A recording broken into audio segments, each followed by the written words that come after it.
Bonjour à toutes et à tous, j'espère que vous allez bien. La team Kiffer aujourd'hui pour cette nouvelle vidéo. On se retrouve pour une nouvelle vidéo cyclisme Mercato saison 2019-2020.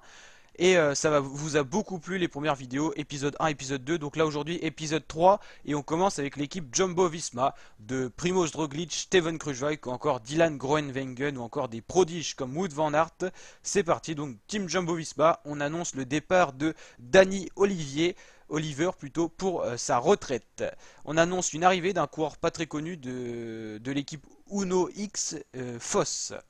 La team Ineos, on annonce une grosse arrivée pour l'instant, pas d'autres rumeurs. Richard Carapaz qui passerait de la Movistar à la Ineos, lui qui est le premier vainqueur équatorien du Giro. Donc Richard Carapaz, grosse recrue pour l'équipe Ineos si ça se confirme. La team Sunweb, Roy Curvers part à la retraite, un coureur qu'on connaît déjà depuis longtemps. Et Tich Benoît est annoncé, donc il partirait de la Lotto Soudal pour arriver à la Sunweb. La Trek Segafredo. Alors chez la Trek, on annonce la retraite de Margali Rizar, l'espagnol. Yarlinson Pantano, suspension, il a été accusé de dopage, il a été contrôlé positif plusieurs fois, donc retraite, suspension. En tout cas, il arrête le vélo. Et John de Genkolb partirait pour aller à la Lotto Soudal, ce qu'on a déjà vu dans l'épisode 2. Vincenzo Nibali, on l'avait vu dans l'épisode 1, va arriver donc il va passer de Bahrain Merida à la Trek Segafredo.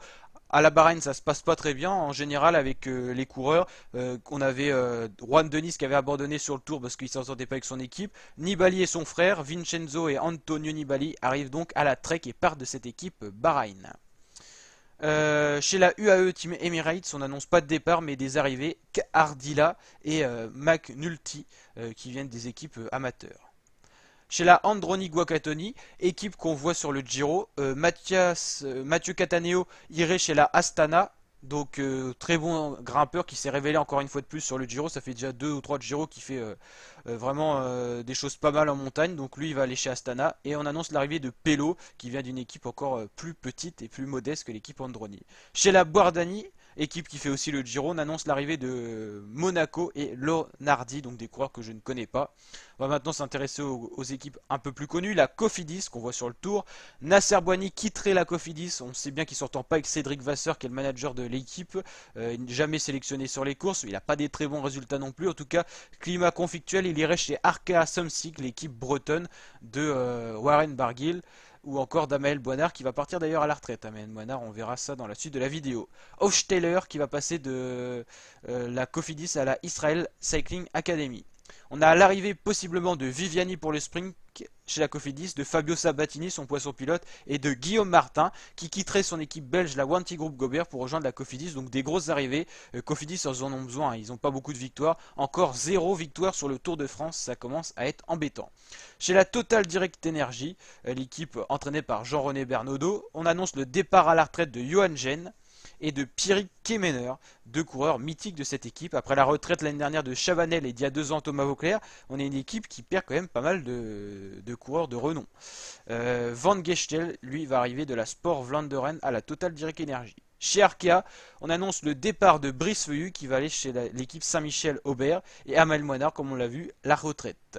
Nero Quintana, annoncé de Arkea Samsic, donc passé de Movistar à Arkea. C'est comme Quintana fait de moins bons résultats, on va pas se le cacher. Il n'arrive plus à être sur les podiums des grands tours, il est toujours un peu juste, comme on le voit en montagne. Donc Quintana qui arriverait chez Arkea. Nasser Boigny, alors on ne sait pas s'il va aller dans Arkea. Pour l'instant, c'est le seul un peu projet pour lui, mais il y en a d'autres apparemment qu'on ne connaît pas encore, donc à surveiller. Et d'ailleurs Quintana, le frère de Nero Quintana, irait chez Arkea, lui qui est dans l'équipe Neri Sotoli pour le moment. La Israel Cycling Academy, équipe qu'on voit sur le Giro, on annonce l'arrivée de Hofsteller et de Johan Ofredo. Donc Johan Ofredo, s'il arrive chez Israel Cycling, équipe qui fait pas le World Tour, on le verra plus sur le Tour de France, ça c'est quand même dommage. On le verra sur le Giro par contre. C'est l'équipe Israël qui a invité depuis pas mal d'années sur le Giro, depuis 2 ans maintenant. Chez Wanty Group Gobert, on annonce beaucoup de départs. Celui de Guillaume Martin, celui-là de Johan Ofredo et celui de Marco Minard pour la retraite, lui. Et voilà pour les équipes les plus connues. Donc j'espère que ce mercato vous a plu. Il y aura certainement d'autres vidéos, un épisode 4, dès qu'on aura de nouvelles confirmations, de nouvelles rumeurs de transfert. Bombardez-moi la barre des likes, partagez un max et abonnez-vous. Activez la petite cloche pour recevoir la notification de plein d'autres vidéos. Allez, ciao!